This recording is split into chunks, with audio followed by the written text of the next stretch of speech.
안녕하세요, 정대디입니다. 오늘은 솔직한 분양생각 특별편으로 무순위 청약, 일명 줍줍에 대해 알아보는 시간을 가질까 합니다. 요새 줍줍이 대세라는데 과연 줍줍이 뭔지, 나도 줍줍을 쓸 수 있는 건지 한번 전체적으로 알아보도록 하겠습니다. 갈아타기 원하시는 1주택자 분들은 꼭 보세요. 요새 줍줍이 대세죠. 이런 뉴스 기사 많이 보셨을 겁니다. 청약제도가 정부 정책으로 너무 까다로워져서 부적격이라든지 자녀 세대가 많이 발생을 하는 게 이유가 되고, 또 예전에는 건설사 정책으로 줍줍을 진행해서 선착순 분양인 경우에 그 전날부터 모델하우스 앞에 줄을 서는 그런 진풍경도 펼쳐지고 그랬었죠. 그런데 제도 개편으로 아파트 투유를 통해 접수를 받는 방식으로 바뀐 점들, 이런 영향으로 줍줍이 조금 활성화되고 있는 추세인 것 같아요. 이 기회를 놓칠 수 없겠죠. 사실 1주택자의 경우 청약제도 개편으로 청약 당첨의 기회를 잡기가 너무 어려워졌죠. 그래도 하늘이 무너져도 솟아날 구멍이 있다고 줍줍이라는 기회가 1주택자들에게 온 것 같습니다. 자, 1주택자이시라면 영상 잘 보시고 기회를 한번 잡아보시는 것도 좋을 것 같아요. 이렇게 진행해 보려고 합니다. 먼저 무순위 청약 줍줍에 대한 기본 내용을 살펴보고, 그 다음으로 1주택자의 경우 꼭 알아야 될 내용. 예를 들어서 줍줍으로 취득한 분양권이 주택수에 잡히는지, 또 지금 보유하고 있는 1주택 양도세 판단할 때 이 영향을 미치는지, 이런 부분 말씀드릴게요. 먼저 기존 청약 프로세스입니다. 청약 신청, 당첨자 발표, 정당 계약, 자녀 세대가 남으면 예비 당첨자 추첨, 그래도 자녀 세대가 남으면 추첨, 이게 줍줍이죠. 이게 어떻게 바뀌냐면, 먼저 사전 접수로 미리 청약 받기 전에 접수를 받기도 하고요. 예를 들어서 청량리역 한양 수자인, 또 곧 분양 예정인 방배그랑자에도 이렇게 한다고 하죠. 그리고 사전에 접수를 안 받더라도 사후 접수를 추가로 받을 수도 있고요. 예를 들어서 태릉 해링턴 플레이스라든지 있죠. 대신 투기 청약 과열 지역 20세대 이상일 경우입니다. 사전 사후 둘 다 요건은 까다롭지 않고요. 성년자, 해당 지역 거주자, 그다음에 과열 우려시 세대주고, 1인 1청약, 그 다음에 동일주택 당첨자 등은 안 되죠. 그리고 청약통장 필요 없고, 청약시 청약금도 당연히 필요 없습니다. 그리고 하나 더, 계약 취소 주택 재공급이라고 있는데, 이거는 저희가 지금 일반적으로 알고 있는 조건과 조금 달라서요. 무주택자만 되고 그래요. 어쨌든 요거까지 하면 복잡해지니까 일단 소개해드린 사전, 사후 접수 이 두 가지만 아셔도 될 것 같아요. 이번에는 그러면 1주택자의 경우 줍줍해도 되는 건지, 줍줍 시 어떤 영향이 있는지 알아보도록 하겠습니다. 먼저 주택수입니다. 세 가지만 알고 계시면 될 듯해요. 자녀 세대는 주택수 포함, 미분양은 주택수 미포함, 타입별로 구분되고, 미분양 분양권 최초 취득이 아닐 경우 주택수 포함. 하나하나 보겠습니다.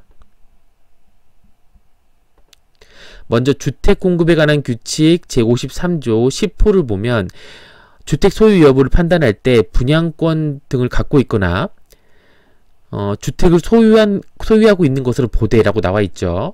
그리고 예외로 10호에 입주자를 선정하고 남은 주택을 선착순의 방법으로 공급받아 분양권 등을 소유하고 있는 경우는 주택을 소유하지 아니한 것으로 본다라고 기재되어 있습니다.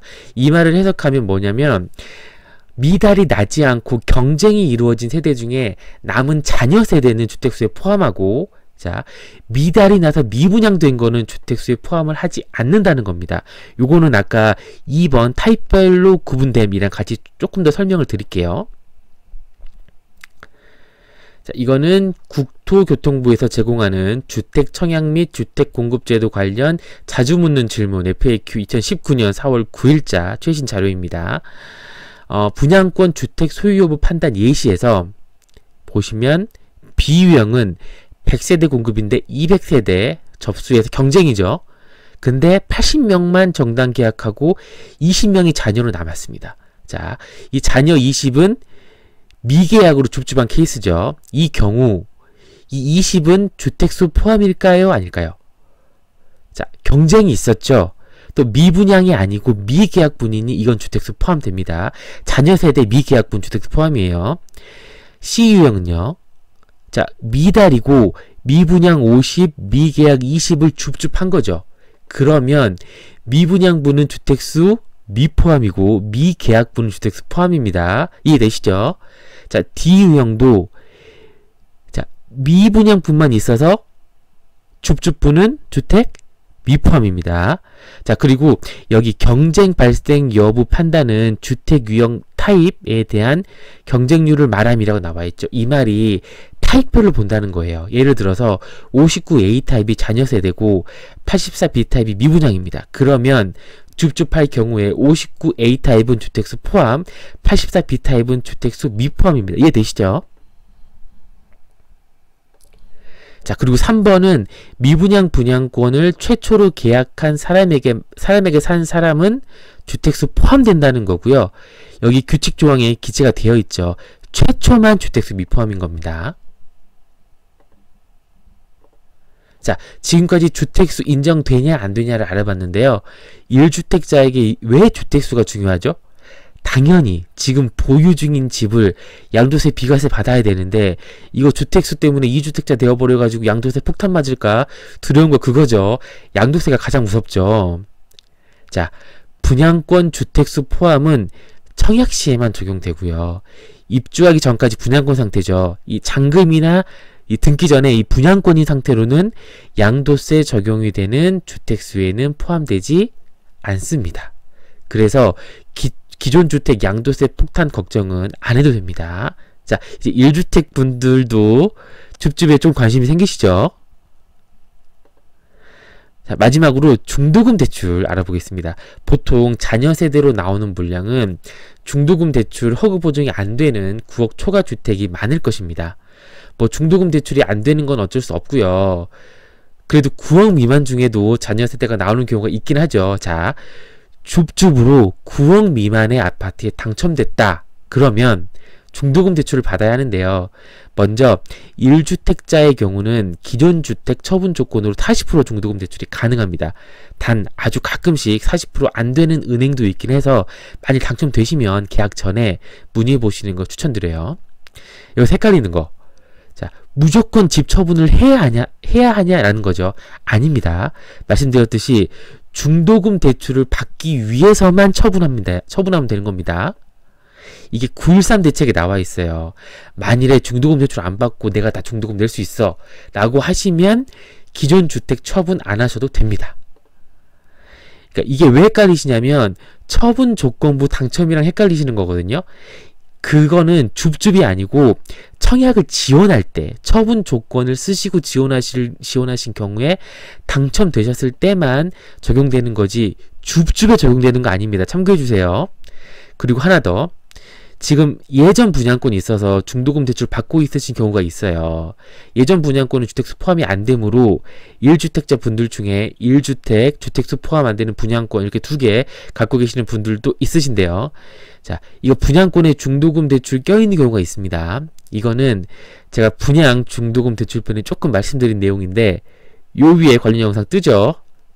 자, 조정 대상 지역은 세대당 중도금 대출 보증 1건이고 비조정 지역은 2건이죠. 그래서 자, 조정지역 중도금 대출 있으신 분은 비조정지역 중도금 대출 가능한데 거꾸로 비조정지역 있으신 분들은 조정지역을 추가로 못 받습니다.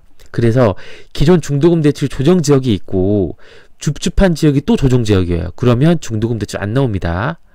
자, 여기까지 줍줍에 대해서 알아봤습니다. 도움이 좀 되셨나요? 자, 도움이 되셨다면 좋아요, 구독, 알림 설정 3종 세트 부탁드립니다. 그리고 주변에 줍줍 관심 있는 분들 있으시면 공유도 좀 해주십시오. 마지막으로 하나만 당부 말씀드립니다. 제가 말씀드린 내용과 조금 다른 케이스인데 또 잘못 오해하시거나 잘못 생각하시는 경우도 있을 수 있어요. 그럼 안 되죠. 그러니까 이 영상으로 기본 지식을 다지시고 실제 당첨이 되시면 계약 전에 반드시 모아 상담원과 주요 내용이 이슈 있는지 꼭 확인하시고 계약하시는 것 추천드립니다. 이상 정대디였습니다. 감사합니다.